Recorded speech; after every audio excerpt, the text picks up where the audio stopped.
Que Deus continue te abençoando imensamente em nome de Jesus. Meu muito obrigado aí por estar participando de mais um programa nosso, programa Edificação. E continuo pedindo a todos que estejam orando por nós nessa nova empreitada aí no nosso ministério, através da mídia, mas que você colabore, coopere, pondo a mão aí pra gente aí, se inscrevendo, participando, compartilhando, dando o seu like, ok?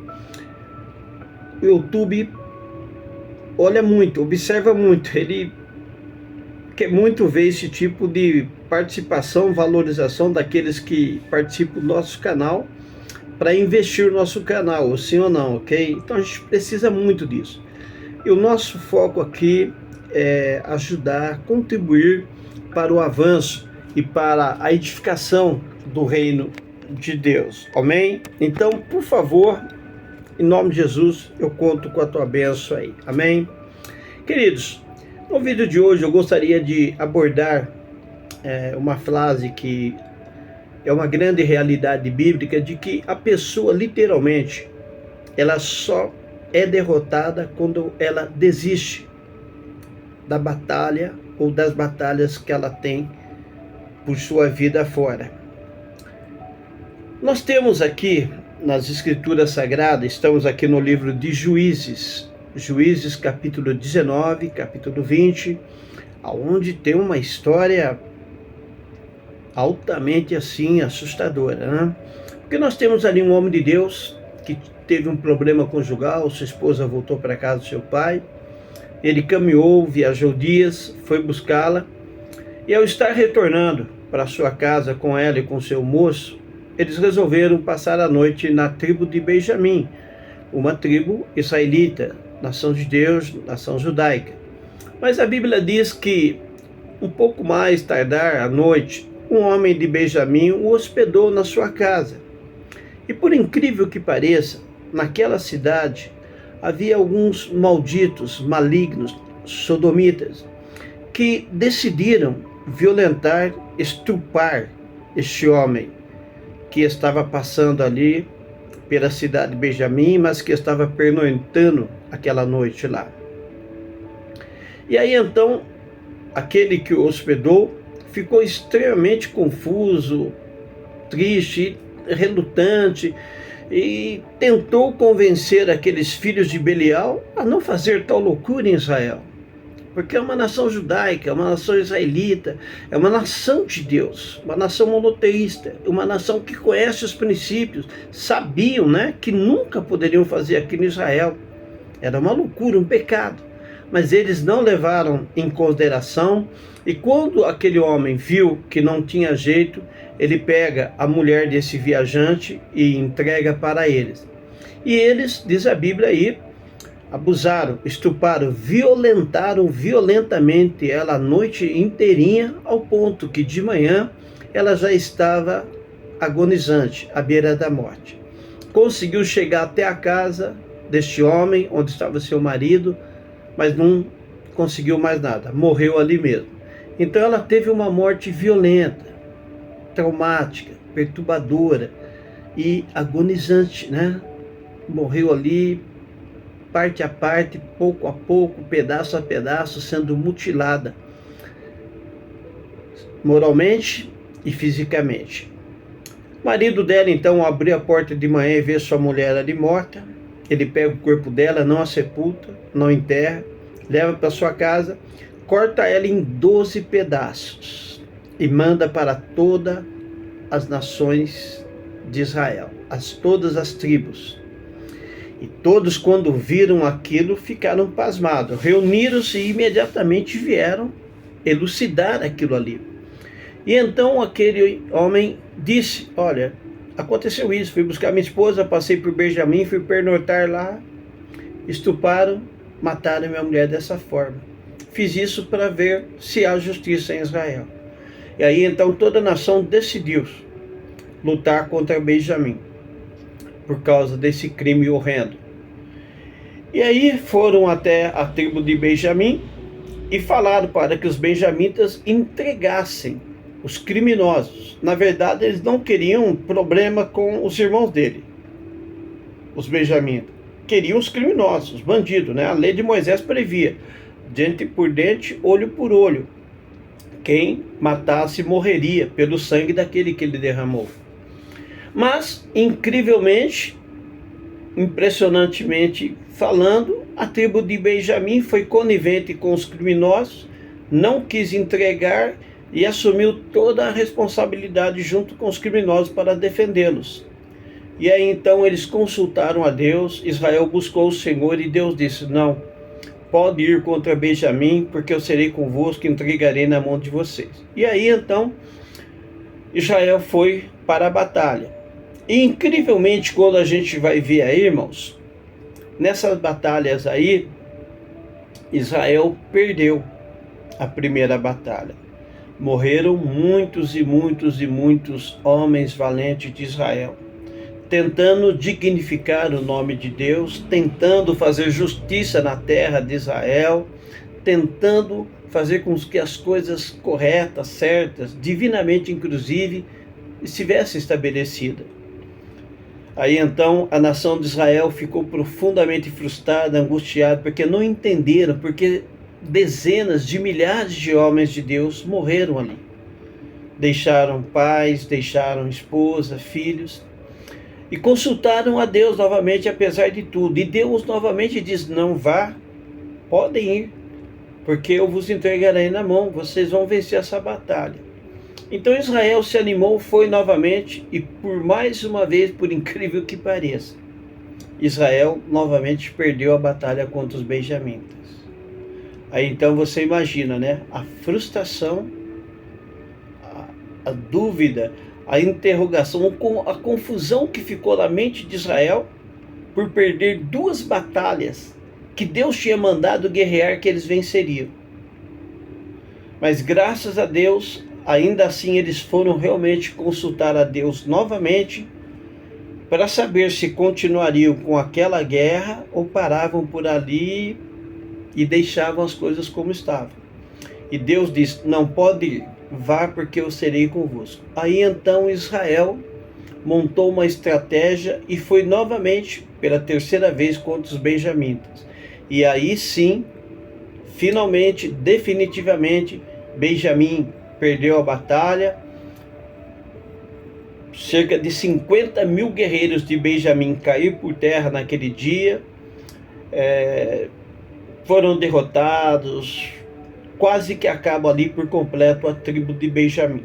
Né? E aí então fica para nós uma coisa interessante de se perceber, que apesar de Deus dizer: pode ir, estarei com vocês, eu sou contigo, vocês estão defendendo a minha palavra, vocês estão fazendo a minha vontade, pode ir, eles perderam. Mas entenda o seguinte: há uma diferença entre perder uma luta e perder uma guerra. A guerra é muito mais alta do que uma luta em si.